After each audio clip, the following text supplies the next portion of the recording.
Hola, buenos días y bienvenidos a una nueva charla. Mi nombre es Juan Díaz y soy colaborador de Rankia. Hoy os propongo una nueva charla que he titulado Trámites para recibir una herencia. Como podéis imaginaros, este tema está relacionado con el impuesto de sucesiones y donaciones, que ha sido un tema que ya he abordado en charlas anteriores. Pero en esta ocasión he querido tratar de nuevo estos asuntos, pero bajo la perspectiva de aquellas cosas que hemos de realizar los familiares del fallecido para poder hacer frente al pago de los impuestos. Este impuesto es un impuesto que es complejo, difícil de entender y que siempre va a requerir la atención de personas cualificadas y profesionales del tema, pero hay ciertos mecanismos que tenemos que poner en marcha los familiares del fallecido y que considero que conviene que hablemos de ellos. Pues bien, comenzando ya con la charla, decir que estamos relacionándolo todo esto con el impuesto de sucesiones y donaciones, que, como sabéis, es un impuesto que es obligatorio y que hay que realizarlo cuando estamos hablando de herencias o legados, donaciones o seguro de vida. Los impuestos de las transmisiones en las herencias las van a pagar quien las recibe. Eh, los impuestos se van a pagar y se van a valorar a la fecha del fallecimiento en el caso de las herencias o cuando se acepte la donación. El plazo para pagar los impuestos es de 6 meses desde la fecha de fallecimiento y al mes de recibir la donación.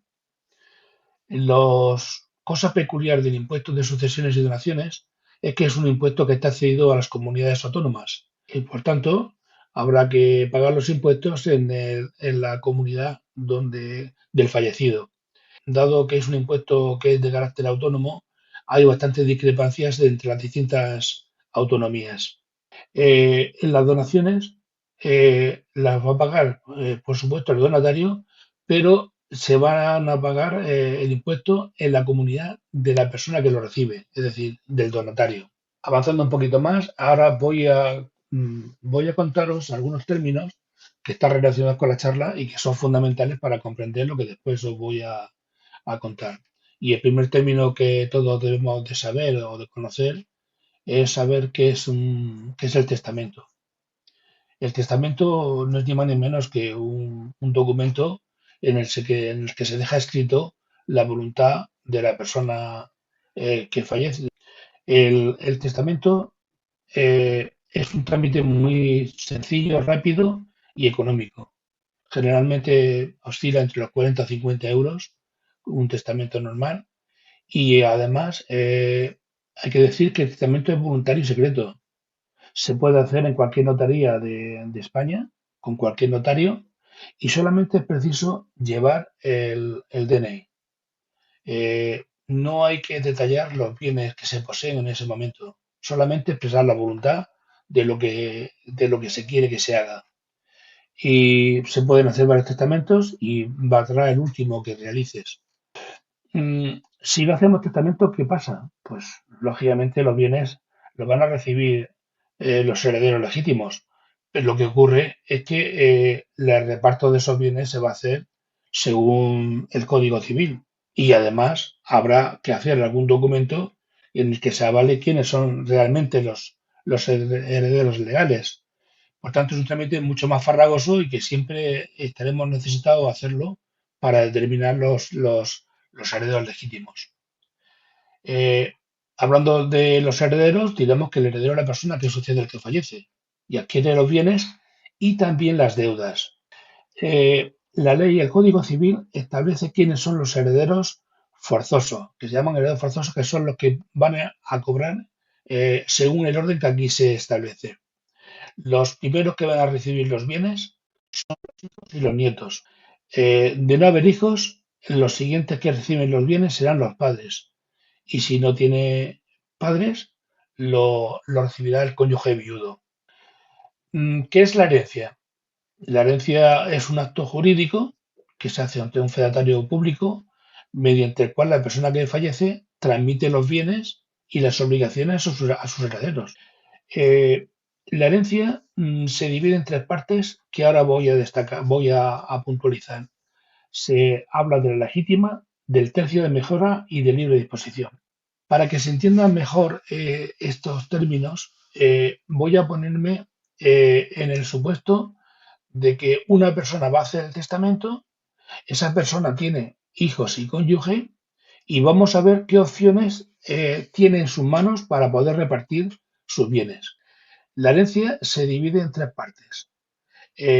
Una parte, la roja, que es lo que se llama la legítima, otra que es la otra que es la azul, que es la de mejora, y esta otra que es de libre disposición.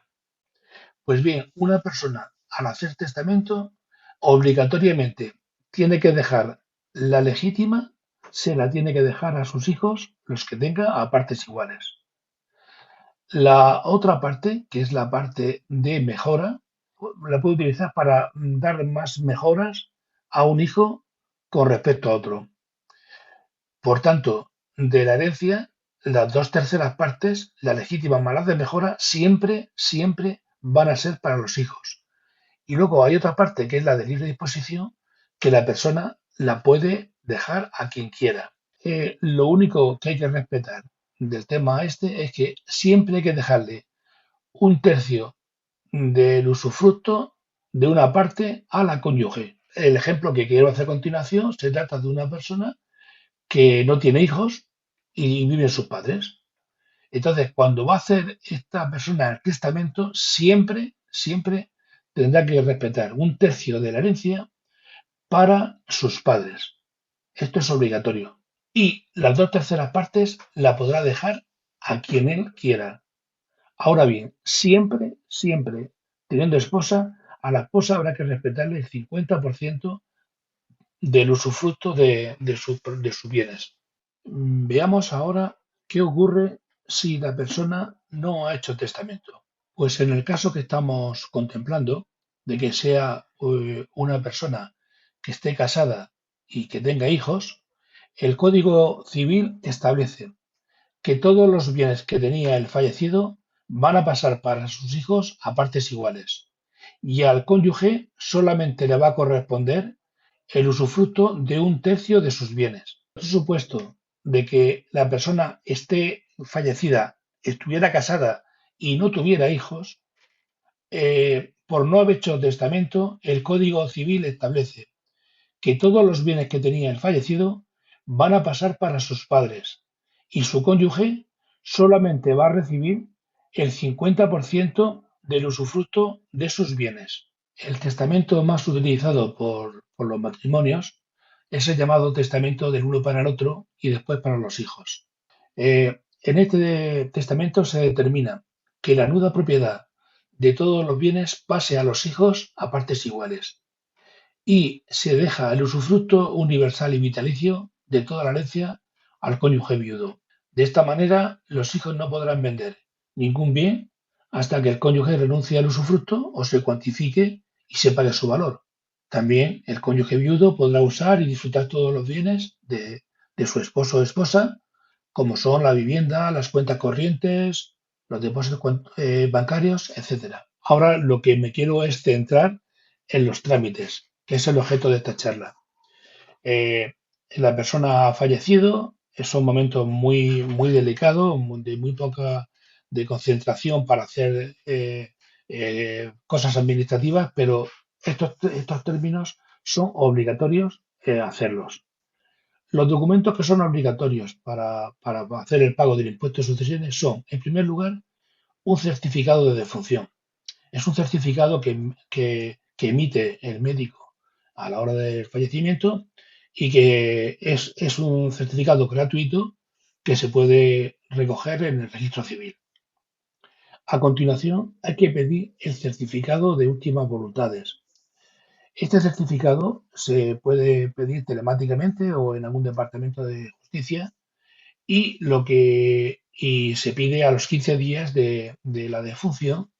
Y en este certificado que vamos a recibir o que hemos solicitado, nos va a decir cuál fue el último el último testamento que realizó la persona fallecida, o si tenía testamento o no lo tenía, ¿de acuerdo? Y otro certificado que también es muy importante que se pida es que pidamos un certificado de seguro de defunción, porque de esta manera sabremos si la persona fallecida tenía un seguro de vida que hay que tener en cuenta a la hora del reparto de los bienes.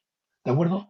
Estos tres documentos son precisos para iniciar todo el proceso del impuesto de sucesiones.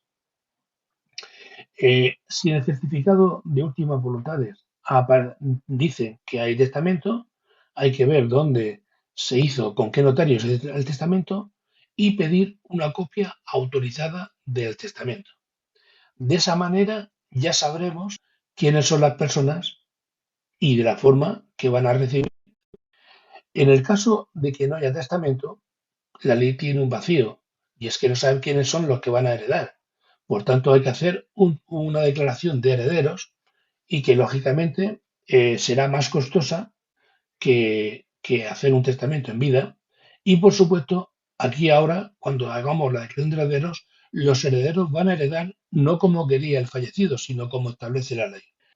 Pues vamos a ver ahora cuál va a ser el proceso, sin entrar en los detalles, cuál es el proceso que se va a realizar, que generalmente lo va a realizar el profesional al que hayamos acudido o a la notaría que hayamos acudido. Vamos a explicar de una forma sencilla, sin entrar en muchos detalles, cuál va a ser el proceso que se va a seguir para transmitir los bienes. En primer lugar, lo que habrá que hacer es un inventario de los bienes de la persona fallecida. Y aquí hay una cosa que es muy importante de tenerla en cuenta. Y es que si la persona está en un régimen de gananciales, se entiende que los bienes que tiene el matrimonio, pues lógicamente la única parte que se va a repartir es el 50%, ¿de acuerdo? Porque está en gananciales y la mitad es de cada uno. Pues bien, cogeremos ese 50% de los bienes del fallecido y habrá que hacer una relación de todo lo que tenía. Eh, Libretas, casas, en fin, todos los términos. Aquí es importante destacar que cuando se hace una herencia se transmiten los bienes, pero también se transmiten las deudas. Por tanto, todo eso hay que hacerlo en el inventario. Una vez que tenemos hecho el inventario de todos los bienes, el paso siguiente será poner en valor, en euros, todos los bienes que están inventariados. Lo que valen las casas y lo que vale el coche, lo que valen todos los bienes que tiene, lo que hay en la cuenta bancaria. Y cuando digo el valor de los bienes, no digo el valor que pensamos nosotros, lo que pone en la escritura, será el valor que Hacienda determine que valen los bienes, ¿no? Una vez hecho el inventario y una vez valorados los bienes, pues ya tenemos en valor en euros todo lo que la persona va a transmitir. ¿Qué hay que hacer a continuación? Pues esos bienes hay que dárselos a los herederos en la forma que se haya establecido en el testamento. Esto se hace lo que se llama el cuaderno particional, de tal manera que cada heredero ya sabe la parte que le ha correspondido y por tanto va a pagar los impuestos que le corresponden.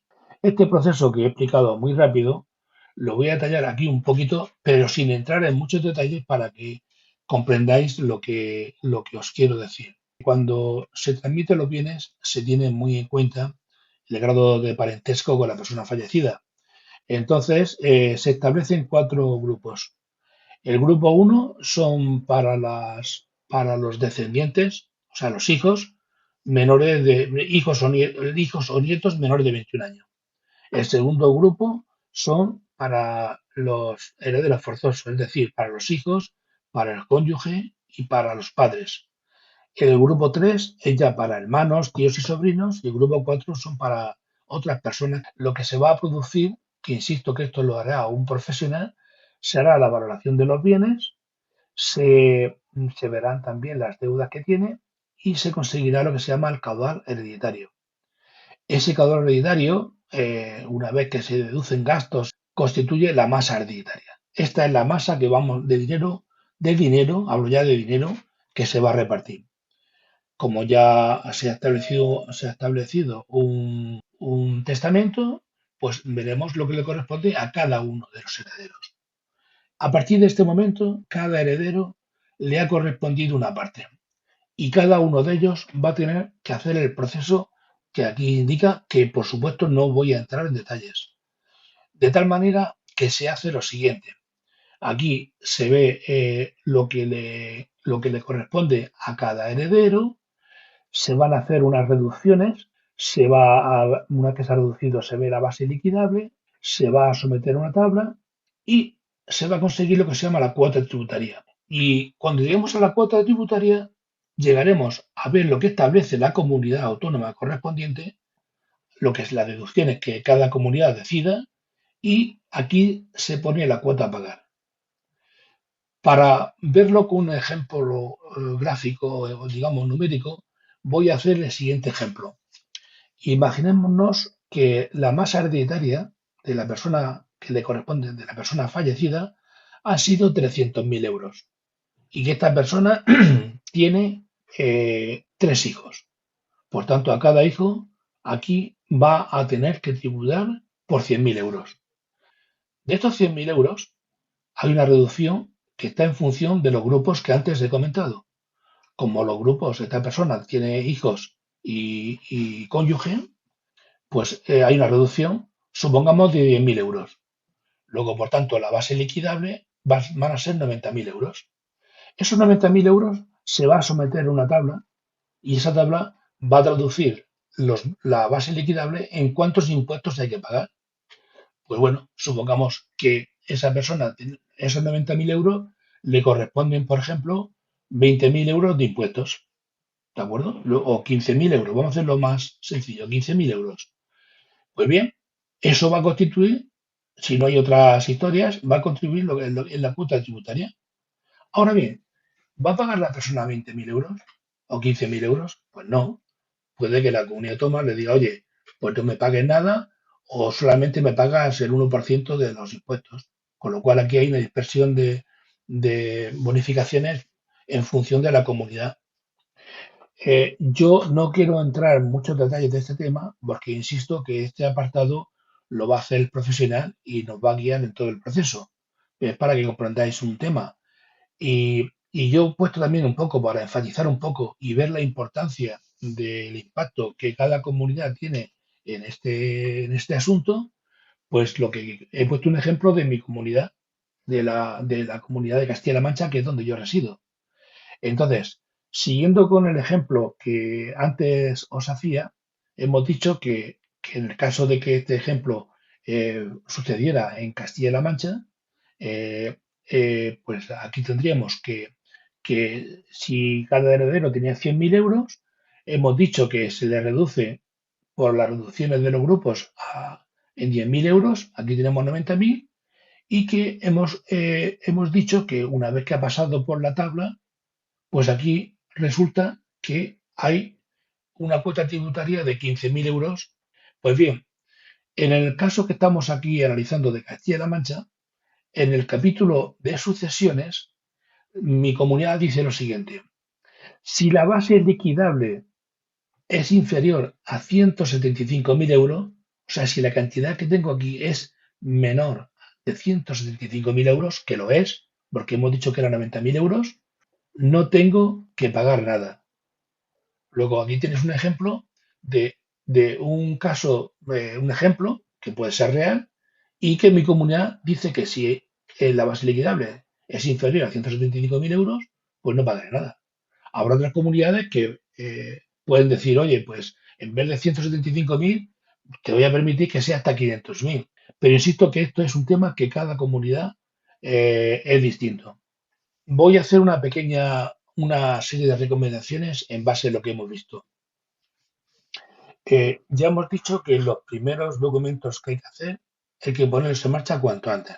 Que insisto que son el certificado de defunción, el certificado de últimas voluntades y el certificado de seguros. Lo que es muy importante que los familiares hagan un estudio de los bienes que esa persona, de los bienes y de las deudas que esa persona tenía a la hora de heredar.